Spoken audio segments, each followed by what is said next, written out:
Alléluia. Hier, nous avions vu l'exemple de Judas et ce que cela a pu produire dans la vie de ses descendants. Praise the Lord. Les descendants de Judas se sont vus que leurs destinées leur ont été arrachées. Ils ne pouvaient rien faire d'autre que de répéter les vies, que de répéter les manières de penser, les manières d'agir qui sont engendrées par le moule que leur grand-père a établi. C'est comme ça que ça se passe dans la vie de tout le monde. Quand dans une famille, il y a un moule qui est établi, une forme qui est prédéfinie, les autres n'ont pas le choix. Les autres n'ont pas le choix. Ils ne savent pas comment ça a commencé, mais tout ce qu'ils connaissent, c'est qu'ils sont sortis et ils ont trouvé une forme de vie. Ils ne feront que répéter.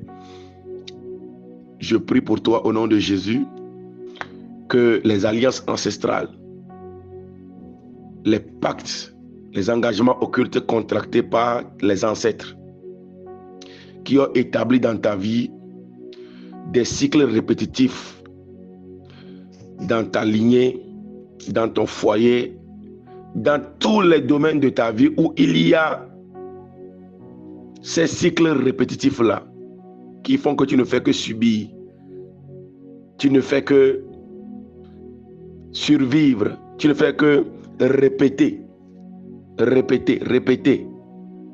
les vies, les manières de penser, les manières d'agir des parents, des aïeux. Ce matin, ce cycle-là est arrêté.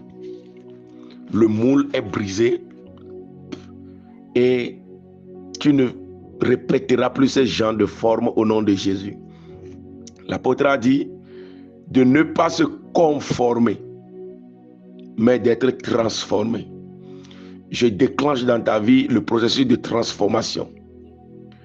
Le processus de transformation au nom de Jésus. Tu vas commencer à détruire les anciennes formes établies et ta vie va commencer peu à peu à ressembler à la vie de Christ. Toutes ces réclamations dans ta vie sont arrêtées. Ta vie chrétienne devient légère dans le nom de Jésus. Tu es délivré complètement au nom puissant de Jésus-Christ.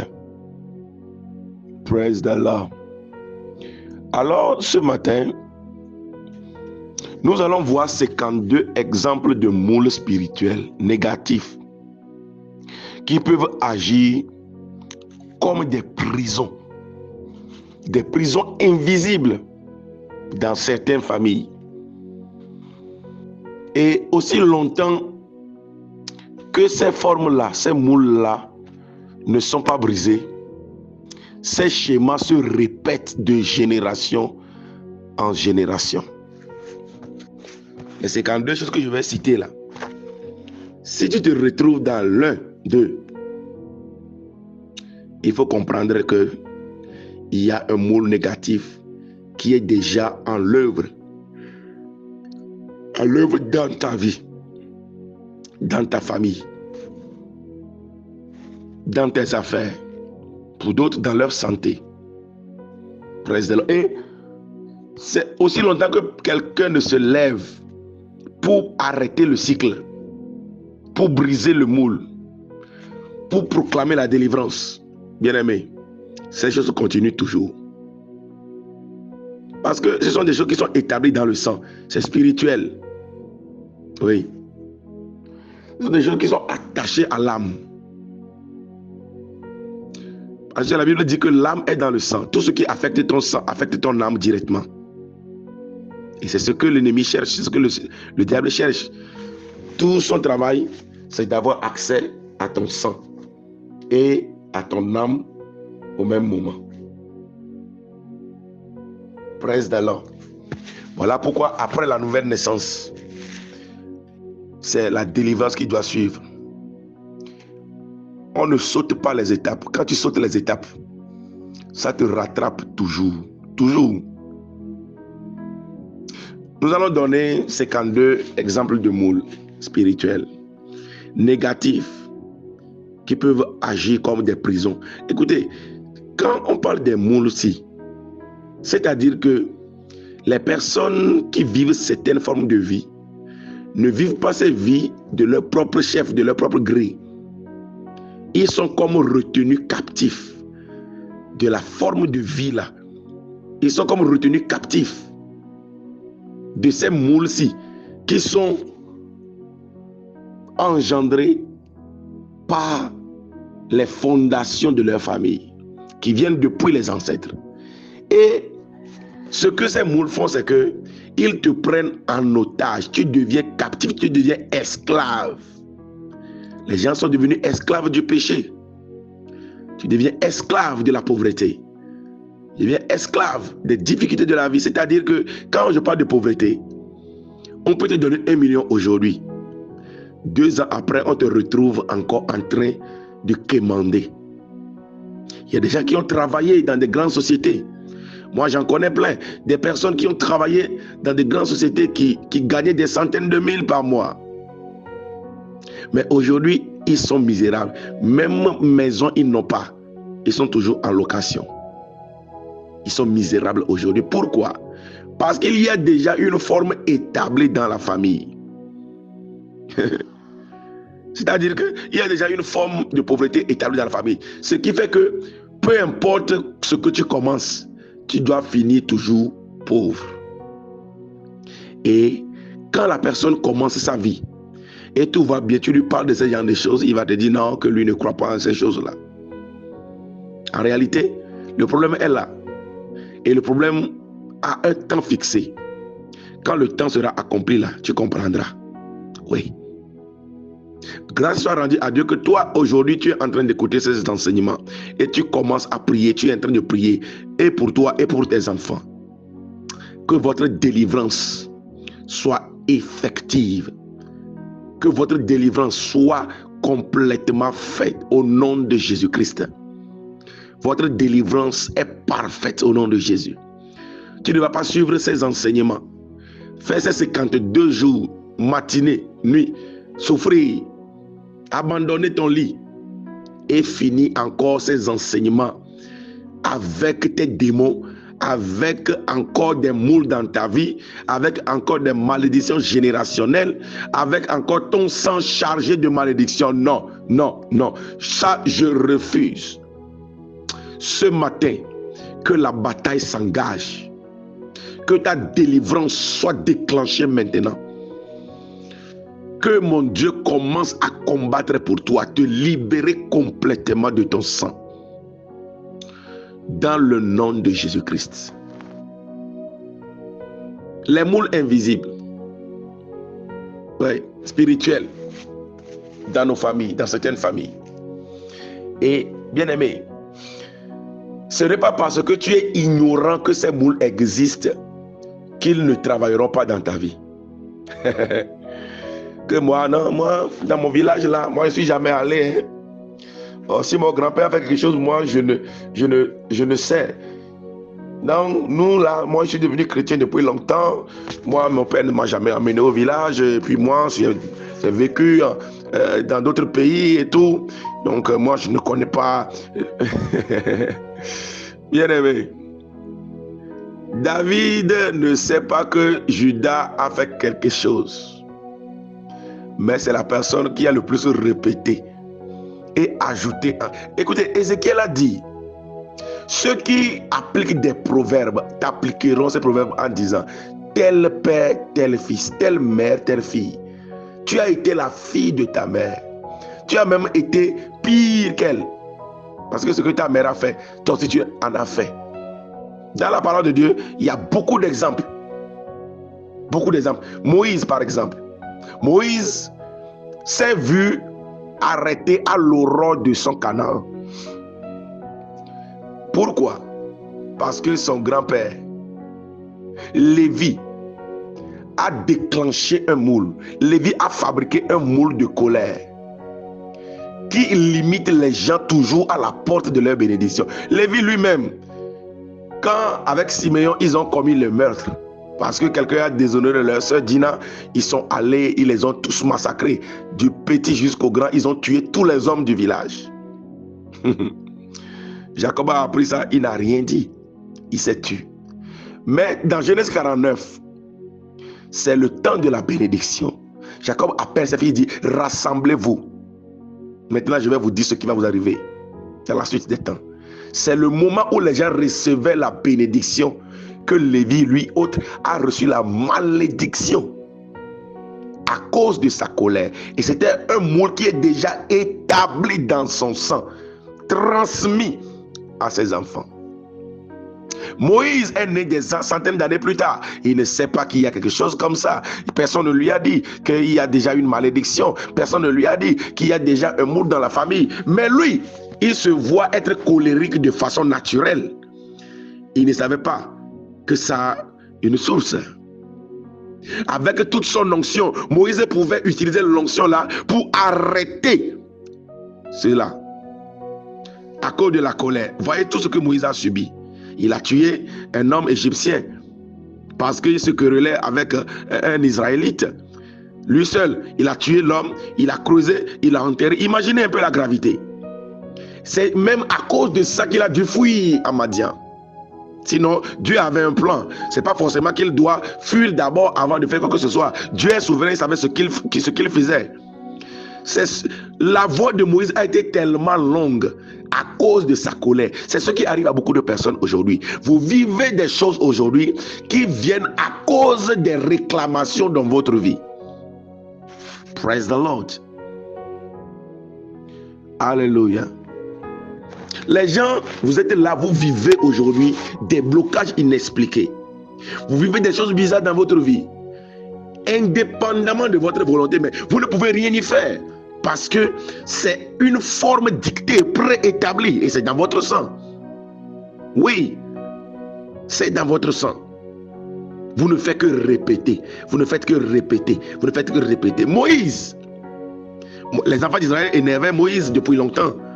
Depuis quand ils ont quitté l'Égypte, quand il y a un problème, les enfants d'Israël l'énervent. Moïse ne s'est jamais fâché ainsi. Mais quand il était à l'aurore de Canaan, c'est-à-dire que là où il est arrivé, il a fait plus de la moitié du chemin. Il est presque à l'arrivée. C'est là le démon dit, ah, Moïse, dans cette famille ici, là, les gens n'entrent pas dans leur bénédiction. Oui, il y a un moule qui dit que vous devez être arrêté à l'aurore de votre bénédiction. Le grand-père a vécu. Alors toi, Lévi, tu dois aussi vivre ça. Tu dois aussi vivre ça forcément. Malgré ton onction, malgré... Voyez tout ce que Moïse a fait en Égypte. Voyez tout ce que Moïse a fait en Égypte. Mais une onction pas possible. Moi, je n'ai jamais vu un homme de Dieu si puissant dans notre génération. Malgré tout ça là, dans toute l'onction là, le démon là est quelque part dans son sang. Je ne sais pas, peu importe ton onction bien-aimée dans le Seigneur, si tu ne brises pas le moule, tu vas te conformer. Moi, je connais des hommes de Dieu qui ont travaillé des années de ministère, mais à la fin, ils ont tout abandonné pour devenir polygames. Ils ont tout abandonné pour devenir païens. Ils ont tout abandonné, bien-aimés. C'est quelque chose qu'il a réclamé. Jésus dit à Pierre, Simon, Simon, Satan vous a réclamé. Oui, même le nom de Simon l'a réclamé, le roseau l'a réclamé. Quelqu'un qui dit une chose et son contraire en même temps. Quelqu'un que Dieu utilise, 5 secondes après le diable l'utilise. Oui, oui, c'est un moule, c'est une forme établie.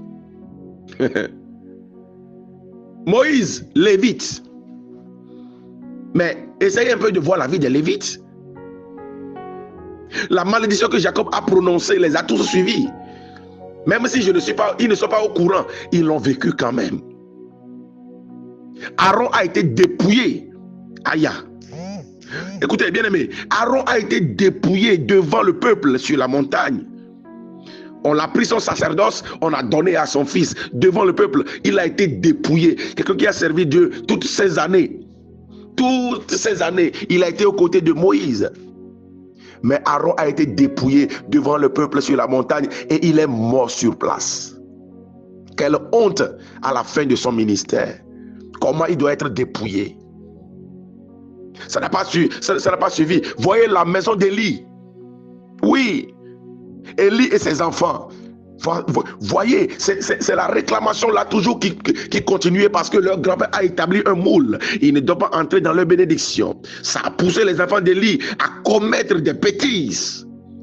Juste pour que la malédiction s'accomplisse. Voyez-vous, quand dans votre vie, il y a un moule préétabli qui vous prédestine à l'échec. Le moule ne va pas vous pousser directement dans l'échec. Hein. Suivez-moi très bien. Le moule ne va pas directement vous pousser dans l'échec, mais le moule va vous pousser à commettre des actes qui vont légitimer l'échec qui viendra dans votre vie. Voilà comment la chose se passe. Si dans votre famille, les gens ne se marient pas selon la volonté de Dieu, c'est-à-dire que les gens ne suivent pas le processus pour se marier. Quand le moule est là dans ta vie, le moule ne va pas te pousser à aller te marier illégalement. Non, le moule va te pousser d'abord à commettre un péché sexuel. Et c'est à partir de là, tu entres dans un mariage bizarre pour subir comme ton père a subi, comme ta mère a subi, comme tes frères ont subi. Si dans ta famille, le moule dit, vous ne devez pas avoir une bonne destinée. Tu es très intelligente à l'école. Tu es très intelligent à l'école.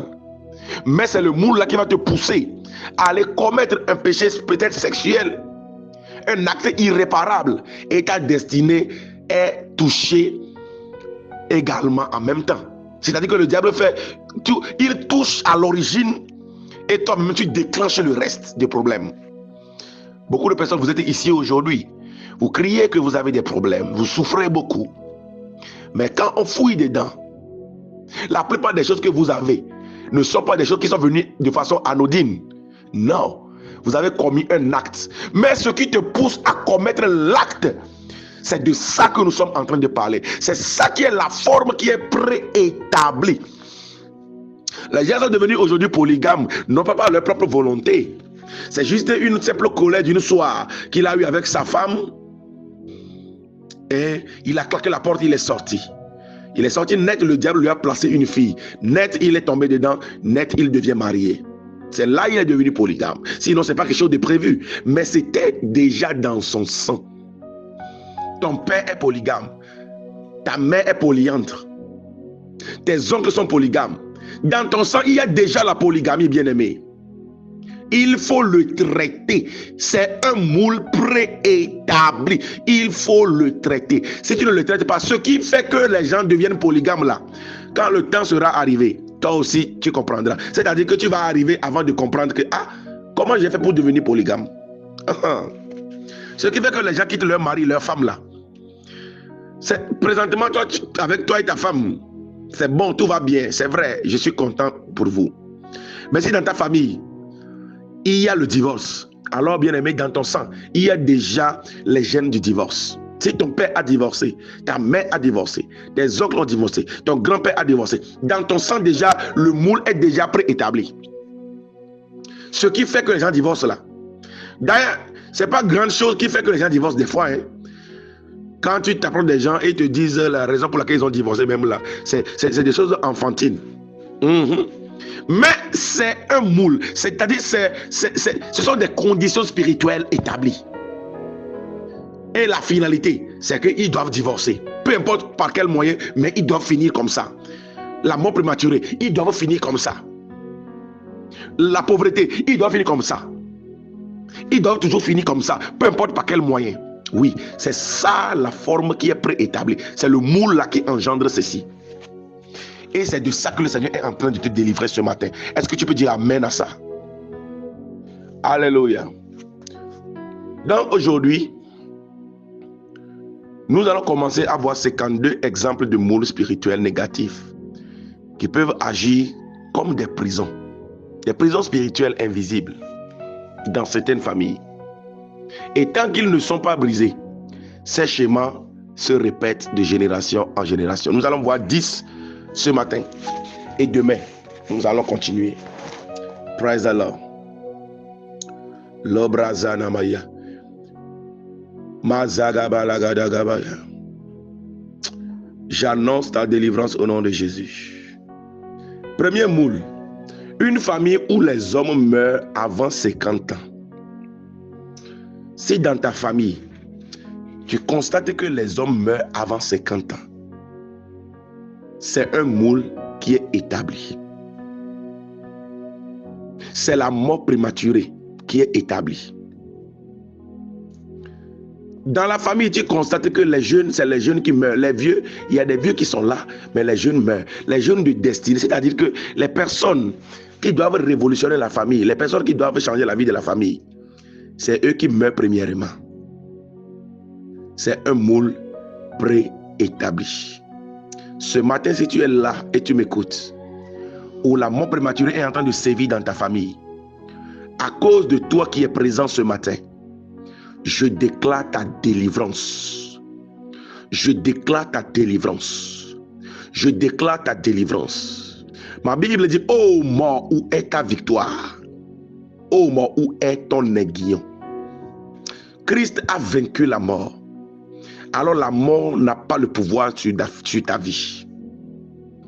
Bien-aimé, ce sont des choses réelles. Il y a des familles, les gens ne dépassent pas 50 ans, 40 ans. C'est-à-dire que c'est fixé. Et des fois même, les gens eux-mêmes sont conscients. Quand ils s'approchent de l'âge là, ils vont dire, ah, moi-même je sais que dans notre famille ici, là, on meurt toujours avant cet âge-là. Alors, moi je me prépare déjà. Et tu vas voir réellement, il va mourir. Parce que c'est une forme établie et il a accepté. Bien-aimé, n'accepte pas. Si dans ta famille, il est dit que vous devez mourir jeune, prématuré, toi, n'accepte pas. Moi, je refuse. Je refuse de mourir avant l'âge que Dieu m'a destiné. J'interdis à la terre de boire mon sang, ni le sang de ma femme, ni le sang de mes enfants. Déclare cette parole-ci. Dis, je refuse de mourir avant mon temps. J'interdis à la terre de boire mon sang avant mon temps. Ce matin, je te libère de toute forme de mort prématurée. Et quand on parle de mort même, ce n'est pas simplement physique, hein? Il y a aussi la mort spirituelle. Avant de mourir physiquement, on meurt d'abord spirituellement. Oui. Tout ce qui n'avance pas dans ta vie est attaqué par l'esprit de mort. La mort, c'est cessation de vie. Quand il n'y a pas de vie, la mort est déjà à l'intérieur. Voilà pourquoi je me tiens sur le rocher des âges. Je décrète et je déclare tout esprit de mort dans ta vie, toute forme de mort. Chaque fois que tu fais des rêves, tu te vois dans des cercueils, tu vois même que les gens te font des funérailles pour toi. Chaque fois que tu fais des rêves, tu vois les morts. Ce matin, je te délivre. L'esprit de mort est arrêté dans ta vie. La mort n'a plus d'autorité sur toi. La vie de Dieu est ton partage au nom de Jésus.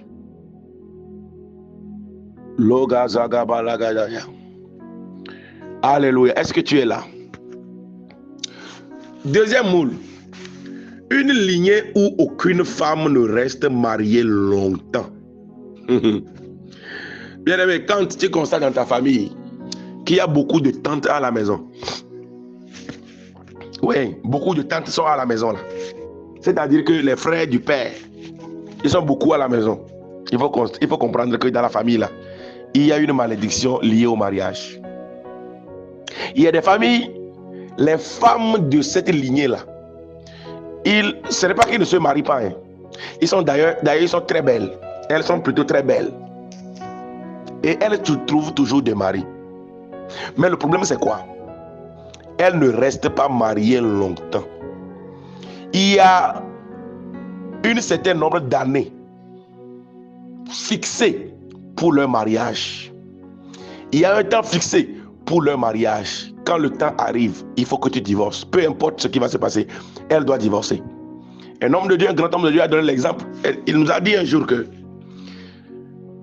il peut être là comme ça avec sa femme, et puis un jour comme ça, la femme se lève et puis ramasse ses choses et dit je pars. Un homme de Dieu, elle dit je pars, je m'en vais chez mes parents. Or que dans la maison, il y a l'argent, il y a tout. Le ministère avance bien. Dieu est à l'œuvre. La dame, elle parle en langue, elle prie, elle prophétise d'ailleurs. Elle se lève un jour comme ça et dit, je pars chez mes parents. Mais pourquoi? Je t'ai fait quoi? Tu n'as rien fait. Je ne suis pas fâché, mais je m'en vais. Vous voyez? Les réclamations. Un homme de Dieu, sa femme. Vous voyez? C'est une réclamation, c'est un moule établi dans la famille qui réclame tout le monde. Quand le temps arrive là, elle doit partir. Forcée. Voilà pourquoi ton foyer n'a jamais résisté. Voilà pourquoi ton mariage n'a jamais résisté. Voilà pourquoi tu n'as jamais eu de paix dans le mariage, bien-aimé. Un problème va arriver, tu vas raconter des choses. Ah, mon mari a fait ça, il a fait ci, il a fait ça, il a fait ci. C'est vrai, peut-être il a fait. Mais ce n'est pas ça qui a fait que tu as divorcé, bien-aimé. Ce n'est pas ça qui t'a poussé à quitter ton mariage, bien-aimé. C'est un moule qui est là. Il y a l'origine qui est là. C'est quelque chose qui le fait. Voilà pourquoi tu es réclamé. Et aussi longtemps que le moule n'est pas brisé, aussi longtemps que le cycle n'est pas arrêté, tu continueras de mari à mari, d'homme en homme. Et tes enfants vont continuer le même processus. Voici ce qui est dangereux dedans. Voilà pourquoi il est important que nous prions. Voilà pourquoi il est important que même si tes enfants sont déjà grands, envoie-les ces enseignements. Fais-les intégrer pour écouter et prier, arrêter. Parce que la chose arrive aux gens, mais ils ne savent pas pourquoi. Tout ce qu'ils savent, c'est que je suis divorcé. Praise the Lord. Ce matin, je déclare ta liberté complète et totale au nom de Jésus. Troisième chose, une génération où tout le monde vit dans la pauvreté, où l'échec a des étapes cruciales. J'explique d'abord le dernier. C'est-à-dire que le moment où il est arrivé à une étape très importante de sa vie, un moment de décision, un moment de changement radical, un moment où, c'est-à-dire qu'il va entrer dans une dimension élevée. Au même moment, un échec grave tombe sur lui. Il a souffert dans l'entreprise pendant plus de 10 ans, il a travaillé acharnement. Le temps est arrivé où il doit recevoir sa promotion. Le temps est arrivé où il doit être nommé chef dans l'entreprise. Le temps est arrivé où il doit jouir des fruits de son dur labeur. C'est en ce moment-ci qu'un grand problème tombe sur lui dans l'entreprise. Au lieu de bénéficier, on le licencie d'ailleurs. Voilà ce qui m'est arrivé en 2020. Vous ne blaguez pas avec l'affaire de Moursi. Ne blaguez pas avec l'affaire des réclamations, si bien aimé. Une génération où tout le monde vit dans la pauvreté. Oui, la pauvreté. Écoutez, Dieu, avant même de créer Adam et Ève, première chose que Dieu a fait, c'est quoi? Il a d'abord créé le jardin. Et lui, il a pris Adam et Ève, il est venu les placer à l'intérieur du jardin. Bien-aimé, là où tu es, il y a des bénédictions qui portent ton nom. Non, la souffrance n'est pas membre de ta famille. Bon, dis-moi, les gens qui disent qu'il ne faut pas prier pour la bénédiction, là, dites-moi, quand tu vis dans la pauvreté, là, quand tu souffres, c'est-à-dire que tu n'as rien à manger, tu quémandes, mais tu pries beaucoup en langue, tu pries beaucoup et tu souffres aussi beaucoup. Tu es pauvre, tes enfants sont pauvres, tes enfants vont dans des écoles bizarres. Tu n'arrives pas à manger. Ta femme n'arrive pas à manger. Tu n'as même pas d'endroit où dormir. Tu vis comme les récabites dans des tentes. Toute ta vie, location. Bon, en quoi cela fait plaisir à Dieu? En quoi Dieu se réjouira de ça? Bon, ça touche Dieu à quoi? Dites-moi, quand Dieu te bénit là, avec des milliards là, est-ce que l'argent va finir au ciel? Si Dieu te bénit et tu as une belle voiture là, est-ce que l'argent va finir au ciel? Est-ce que la grâce de Dieu va finir? Dites-moi, si Dieu te bénit, tu as une grande maison, tes enfants fréquentent de bonnes écoles. Quand Dieu te bénit là, et tu fais des voyages, tu fais un grand commerce, tu emploies des jeunes. Maintenant, quand tu fais ça là, est-ce que Dieu, son argent va finir? Bon, si tu vis une vie opulente, bon, est-ce que Dieu sera fâché? Des fois, bien aimé, il faut pas être insensé. J'entends souvent des prédicateurs prêcher que c'est seulement le ciel qu'on a besoin, que tout ça là c'est les choses de la terre. Je connais des gens qui ont prêché ça il y a 20 ans. Aujourd'hui, même le lieu où ils vont faire leur église, ils ne trouvent pas. Parce que les païens ont tout acheté. Des générations qui vivent dans la pauvreté chronique. Tu vois les familles là, ils sont à l'église matin, midi, soir. Mais quand tu les vois, si tu veux connaître ce qu'on appelle la pauvreté là, regarde leur vie c'est la pauvreté. Et vous osez me dire que c'est la volonté de Dieu? Non, ce que tu vis là n'est pas la volonté de Dieu. C'est la volonté de Dieu que tu souffres autant. Tu n'es pas né de nouveau pour souffrir de nouveau, bien-aimé. Non, non, non, non. C'est un moule qui dicte ces formes-là. Ce sont des réclamations. Et ce matin, d'ailleurs, nous allons nous arrêter ici. Nous allons prier.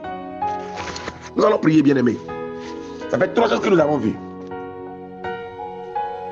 Nous allons prier. Zokabra yarabazanda la yaka.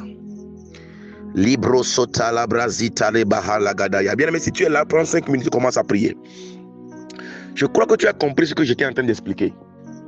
Si dans ta vie, tu vis ces choses, tu observes la famille, tu vis ces choses, ce matin, il faut arrêter ce cycle.